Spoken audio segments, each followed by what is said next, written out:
Have you ever walked into a room and immediately noticed a person who seemed to possess an almost supernatural, quiet control over the environment around them, all without having to utter a single word? They don't have to shout or command attention. They don't have to beg or plead for validation. They simply, profoundly withdraw. And the moment they do, the whole atmosphere shifts. The energy they carried, once so readily available, is now contained, and suddenly the people around them, the ones who had grown so comfortable in their presence, start to question, to chase after, to feel the unsettling weight of that unexpected absence. Now, take a moment to imagine that power belonging to you. Imagine a world where you stop reacting immediately to every poke and provocation, where you consciously choose silence instead of the automatic, knee-jerk response, choosing thoughtful retreat instead of the emotional explosion you've been conditioned to deliver. What do you genuinely believe would happen then? That is where the crucial point lies, in that sudden, deafening quiet. When you make the deliberate, radical choice to stop being always available, not just physically but emotionally and psychologically, the world around you, particularly those who have relied on your predictability, can often spiral into a kind of crisis. Why? Because people have been unconsciously, or perhaps very consciously, used to controlling you through the easy access they have to your reactions, your impulses, and the dependable pattern of your availability. They knew where your buttons were, and they knew that if they pressed them, they'd get a guaranteed response. But the day you decide to withdraw, to keep your own counsel, the rules of the entire game change. Those who thought they had you figured out suddenly realize they know absolutely nothing about the new, contained, and mysterious person standing before them. It's a terrifying moment for them, but a necessary and powerful one for you. Carl Jung, the great explorer of the psyche, once said, "Everything that irritates us about others can lead us to a better understanding of ourselves."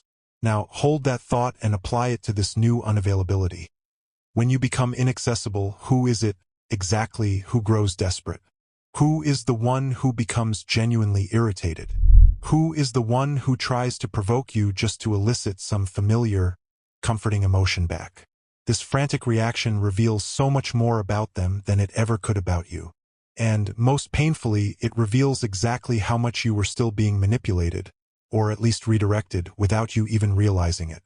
You've kept giving pieces of yourself away, driven by a deep, almost biological need to please, to maintain a fleeting, fragile peace, to desperately cling to people who, deep down in the truest part of your soul, you know were never truly with you in the first place. And with every forced, exhausted yes, with every immediate, unthinking response, with every single emotional reaction that drains your core, you are giving away a tangible piece of your vital energy. You reach the end of the day or the week or the year, and what remains? Only bone-deep tiredness, a creeping sense of frustration, and an emptiness that seems to defy any logical explanation. The reason, though, is agonizingly simple. You have been far too available, far too generous with your precious self, for people who honestly didn't deserve even a single minute of your deliberate, purposeful silence. This isn't a cynical call to abandon the world, to turn your back on people who genuinely need you. This is, at its heart, a profound call to choose yourself. It's about learning and enacting what Jung called individuation, the lifelong, arduous, yet ultimately rewarding process of becoming whole, truly authentic, and complete within your own being. This process finds its starting point when you fully grasp a hidden truth, that silence, when wielded with intention, can be exponentially stronger than 1,000 desperate arguments.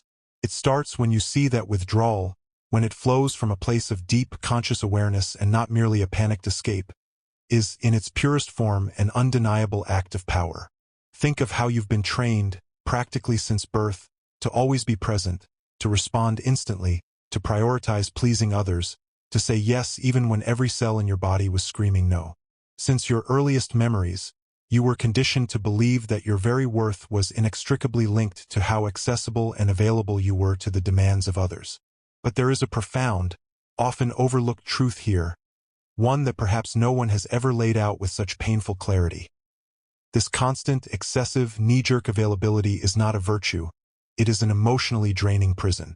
And as long as you remain trapped in the illusion that you must be instantly accessible all the time, emotionally, practically, otherwise, you will continue to be easily manipulated, relentlessly drained, and, ultimately, forgotten the moment you cease to be useful to someone else's agenda.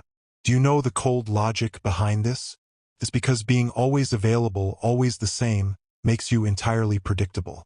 And anything that is predictable can and will become a tool. People begin to treat you less like a complex human being and more like a convenient emotional emergency button. They press it without hesitation when they want a quick hit of attention, or some easy relief or a burst of validation. And then, with equal ease, they put you right back on the shelf until the next crisis hits. You often don't see this pattern because you're caught in the hopeful, heartbreaking illusion that by being completely present for everyone else, someone finally will choose to be completely present for you. But that is not how the world or the human heart works. Jung understood this insidious dynamic when he spoke of the persona. The persona is the intricate, beautiful, but ultimately false mask we painstakingly construct and wear out into the world, hoping it will guarantee that we will be accepted, loved, or at least recognized. It is precisely this carefully crafted mask that keeps you trapped in the cycle of overavailability. The mask is why you smile and say, "I'm perfectly fine," when in reality, you are emotionally suffocating. It's why you feel the compulsive need to respond to messages instantly, even when you are utterly exhausted and your spirit is frayed. It's why you constantly explain yourself, justify your choices, and launch into elaborate defenses, as if you owe the entire world an apology for simply existing. But the devastating truth, the one that must be faced, is this: the more you willingly place yourself at the center of others' stage, the more you inevitably fade and disappear from your own life. Being available to everyone all the time is nothing less than a subtle, slow-motion form of self-abandonment. It is a cleverly disguised strategy for seeking constant external approval, a desperate attempt to avoid the pain of rejection, an exhausting effort to control the mental image others hold of you. But this illusion of control comes with a crippling price. And that price is nothing less than your inner peace, the quiet sanctuary of your soul. The price is your most vital, finite energy being distributed indiscriminately, as if it were an infinite resource, when in fact, it is intensely limited, precious, and very, very finite. It's a difficult thing to absorb, but it must be said. The people who insist and demand that you be available all the time in reality often do not actually want you. They want the service you provide. They want the validation, the easy company, the distraction from their own lives, the convenient emotional comfort you offer. But the moment you change this dynamic, the very moment you stand up and set a firm, solid boundary, when you simply refuse to react to their drama, those exact same people suddenly become irritated. They accuse you of being cold. They label you as weird or different. It's not a sign that you have done something wrong. It's not because you have fundamentally changed as a person. It is entirely because you have abruptly stopped being functional for them. And here lies the cruelest, most paradoxical point of this whole dynamic. The more instantly available you make yourself, the less inherent value others will ultimately assign to you.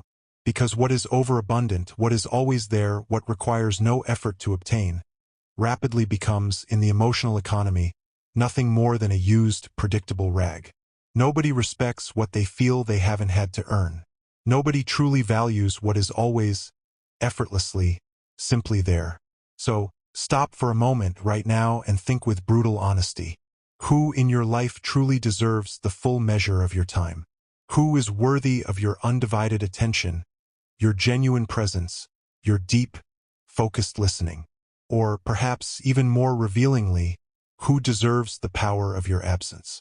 But before you rush to answer that, we must pause to fully understand one essential psychological thing. Why do we react so much, so impulsively? What is the deep, hidden source of this almost automatic, compulsive desire to respond, to justify, to please, to fix? The answer, once again, lies in what Carl Jung termed psychic energy. And that energy, your psychic energy, is literally all you have. If you don't learn how to vigilantly protect it, someone somewhere will inevitably use it against you, or at least for their own gain. Jung never viewed the human psyche as a simplistic, automatic machine that just reacts to external stimuli without consequence. For him, our mind, our entire inner world, is a complex energy system, and every single thought, every deep emotion, and every single action we take, consciously or unconsciously, consumes a measurable part of that finite energy. The fundamental, life-altering question becomes, Are you making the conscious choice about where your energy is being directed? Or are you passively allowing the chaotic demands of the world to make that most important decision for you? Every single time you react impulsively, without thought or pause, you are throwing away a piece of that precious psychic energy.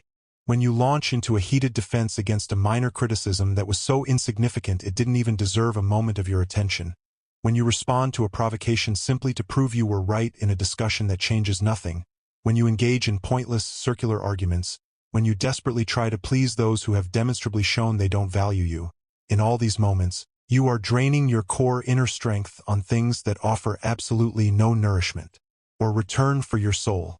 And Jung's wisdom here is clear and cutting. That which you resist, persists.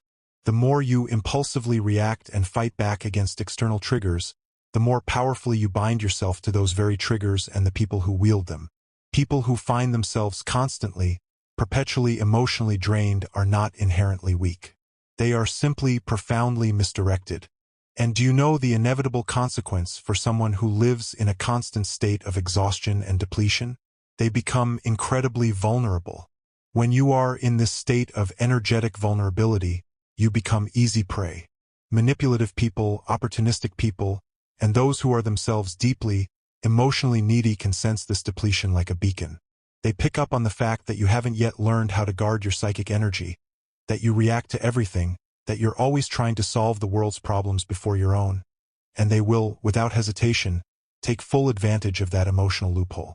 Jung argued that a healthy, integrated psyche is one that is wise enough to know how to keep its essential energy contained within the system.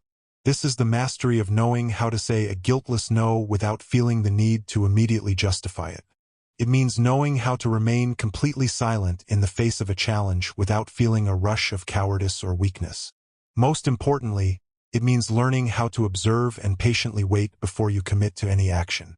Because true, lasting power is never found in the speed of the reaction. It resides in the deliberate, thoughtful choice of when and how you decide to act.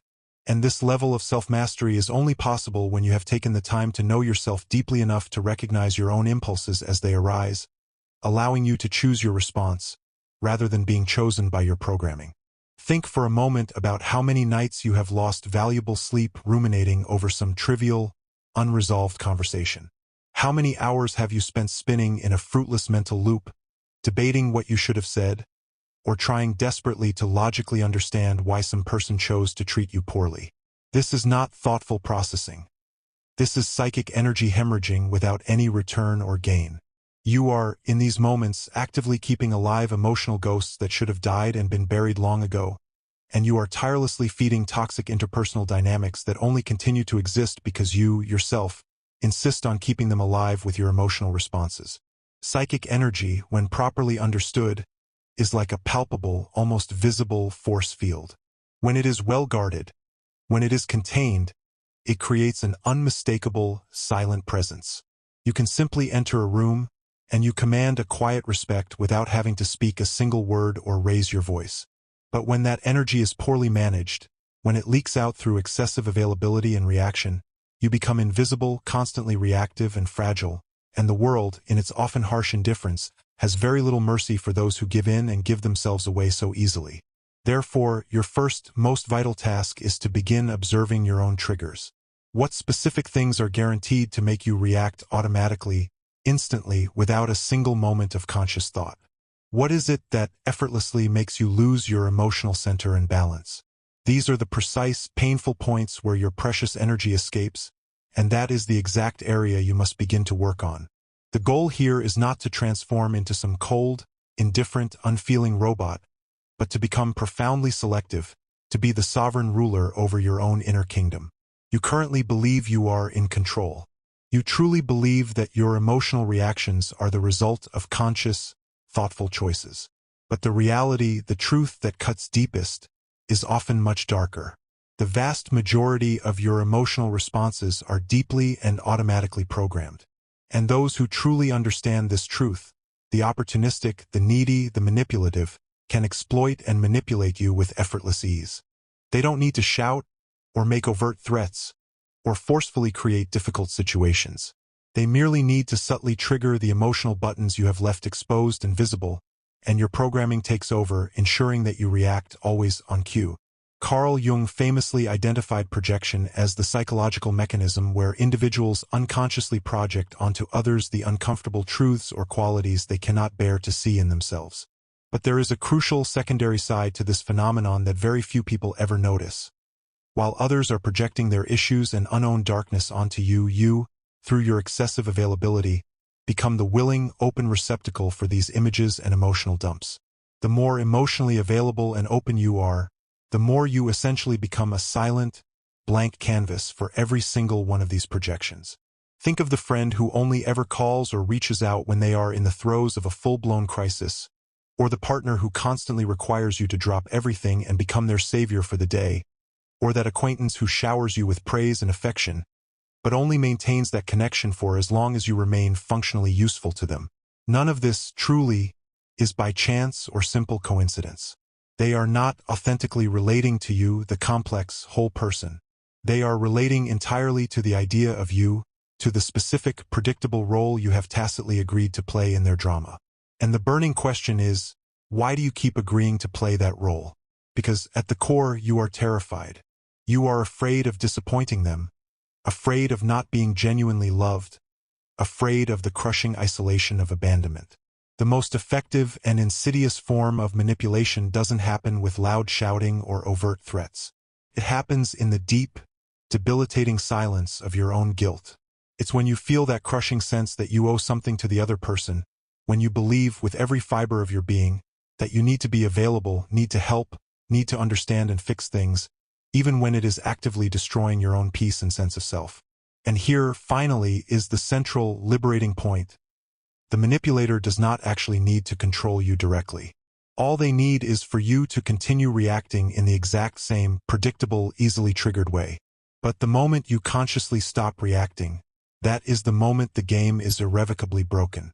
When you begin to say a firm no, when you start responding to their drama with a heavy, purposeful silence, when you choose to withdraw your energy instead of launching into a defensive explanation of your choices, the projections they've cast onto you immediately begin to crumble and fall apart. The convenient mask, the simplistic role they had fitted you with, drops to the floor. And this seismic shift leaves people deeply unsettled, because they no longer have a predictable script for who you are. And worse, infinitely worse for them, your new, solid presence forces them, finally, to look at themselves. And not everyone is prepared or willing for that painful, necessary confrontation. Your strategic unavailability becomes a profound and powerful threat to others because it forces them to confront the reality of their own internal emptiness, a void you were previously filling. The conscious silence you offer reveals, like a flash of lightning, the internal noise, the unaddressed chaos they have been desperately trying to drown out. And then, predictably, comes the emotional attack, the unwarranted criticism, the rush of emotional drama and melodrama. This is not because you are truly wrong or harsh, but because you have abruptly stopped serving as their perfectly convenient, self-flattering mirror. Jung gave us the ultimate guide here.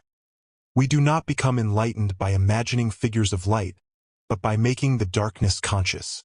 When you withdraw your energy, when you stop feeding the toxic cycle with your predictable reactions, the other person's shadow, the unacknowledged, difficult parts of themselves, begins to emerge and become visible. And this emergence is absolutely unbearable for those who have spent their entire lives using your constant availability as their most reliable form of escape.